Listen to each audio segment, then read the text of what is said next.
இன்றைய மனிதனின் கையில் இருக்கும் மிகப்பெரிய ஆயுதம் என்ன தெரியுமா? அது புத்தகம் இல்லை, அது பணம் இல்லை, அது அதிகாரமும் இல்லை. அது ஒரு சிறிய மொபைல் ஃபோன். அந்த மொபைல் ஃபோன் இன்று நம்ம வாழ்க்கையை கட்டுப்படுத்த ஆரம்பித்து விட்டது. காலையில் கண் திறந்தவுடனே நாம் பார்க்கும் முதல் விஷயம் என்ன? குடும்பம் அல்ல, கடவுள் அல்ல, மொபைல். இரவு தூங்கப் போகும் முன் பார்க்கும் கடைசி விஷயமும் அதுதான்.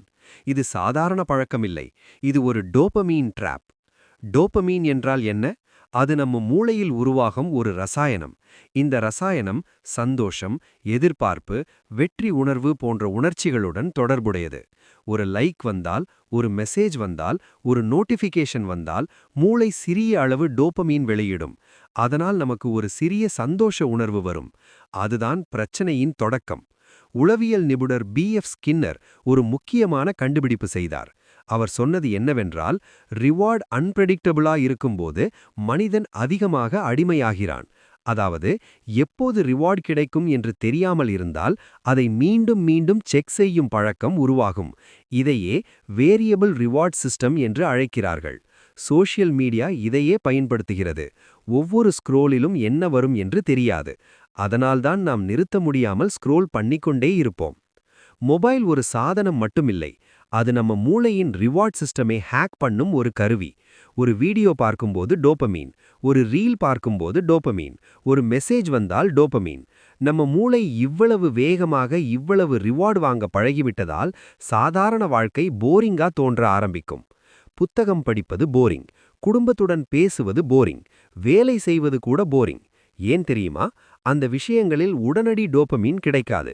உளவியல் அறிஞர் ஆன்னா லெம்கே தனது டோபமீன் நேஷன் என்ற கருத்தில் ஒரு முக்கியமான விஷயம் சொல்கிறார்.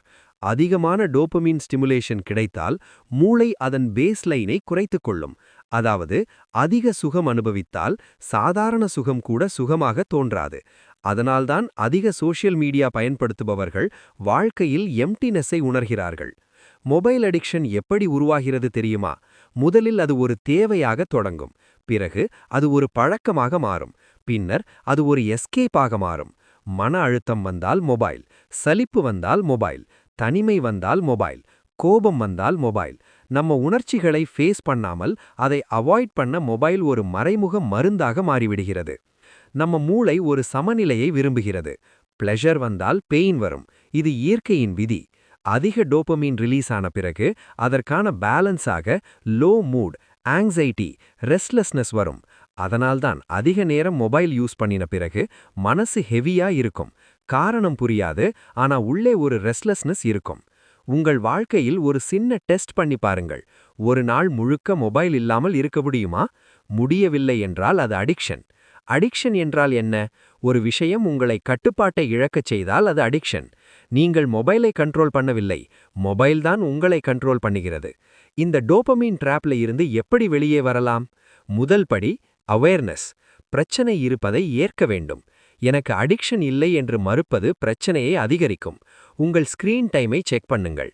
உண்மை பார்க்க பயப்பட வேண்டாம். இரண்டாவது, டோபமீன் டீடாக்ஸ். இது முழுக்க மொபைல் விடுவதல்ல, ஆனால் அன்னெசசரி ஸ்டிமுலேஷனை குறைப்பது. காலை எழுந்தவுடனே 1 மணி நேரம் மொபைல் இல்லாமல் இருங்கள். இரவு தூங்கும் முன் 1 மணி நேரம் மொபைல் அவாய்ட் பண்ணுங்கள். மூன்றாவது, ரீப்ளேஸ் த ரிவார்ட்.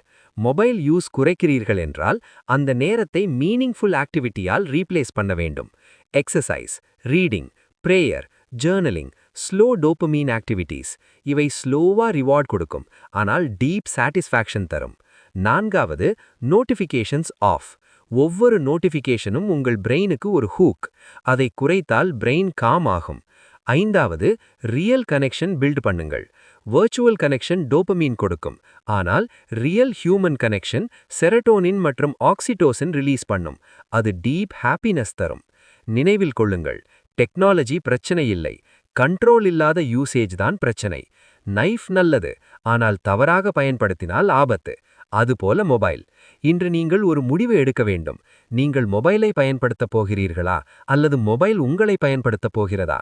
உங்கள் வாழ்க்கை ஒரு ரீல் அல்ல, அது ஒரு ரியல் ஸ்டோரி. அந்த ஸ்டோரியை ஸ்க்ரோல் பண்ணிக்கொண்டே வீணாக்காதீர்கள். உங்கள் நேரம் உங்கள் உயிர். அந்த நேரத்தை டோபமீன் ட்ராப்புக்கு கொடுக்காதீர்கள். இறுதியாக ஒரு கேள்வி. நீங்கள் உண்மையில் மகிழ்ச்சியாக இருக்க விரும்புகிறீர்களா அல்லது சில செகண்ட்ஸ் பிளெஷருக்காக உங்கள் மன அமைதியை விற்கப் போகிறீர்களா? உள்மன உரையாடல் இங்கே தொடங்குகிறது. உங்கள் உள்ளம் கேட்கிறது, நான் சுதந்திரமா இல்லை அடிமையா?